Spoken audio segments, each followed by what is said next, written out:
Welcome back to another upcoming Kickstarter video hosted by Spellstorm Miniatures. My name's Dan. Let's not waste any time and dive right into a big one by Simon, Massive Darkness 2 Hellscape. This, of course, is a sequel to Massive Darkness. Now, they say it has some revamped gameplay, some new minis, of course, and a bunch of new art. You take on the role of one of the new Lightbringers in this dungeon crawler game, suited for 1 to 6 players, of course, because there's only the 6 heroes so far that we've seen, and ages 14 up, and about 60-minute gameplay per session. The pledge levels come in pretty much at 2. There's $100 for the base game or $145 for the expansion and the base game along with the upgrade pack. A little bit simpler than the first Kickstarter. Also seen here is a slew of new enemies, or mobs as they're called in this game. Now, most of the stretch goals have already been blown through in the first day, reaching over $1 million. They also have a little bit more timed release in their rooms that they're opening every day for a new kind of reward to see what's going on. If this style game interests you, you definitely need to look at the Kickstarter to see the wide range, including the size of these minis. Next up, we have Core Clash, a dice strategy team skirmish miniatures tabletop game set in the futuristic machine world for 2 to 4 players. Now, I'm not fully sold on it yet, but it does look pretty neat. It'll set you back about $115 to $166. Designed for ages 12 and up, 2 to 4 players, 60 to 120 minutes for each session.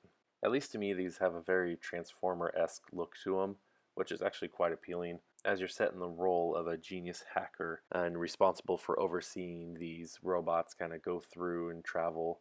As with a lot of Kickstarters like this, there's plenty to check out on the page if it interests you, and there are a multitude of different add-ons, including some of these big beasts that are just ginormous and would be pretty cool to have on your table. They also have some energy shields for protecting your guy.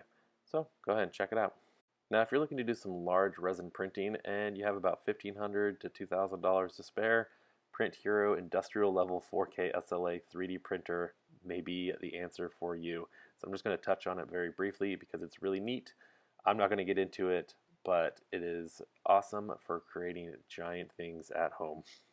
Looking for something to print on that massive printer or on your good old FDM at home printer? Make the Wasteland great again. 3D files might be just for you. Create your own little futuristic, apocalyptic, very Fallout-esque style buildings and figures along with a bunch of scattered terrain.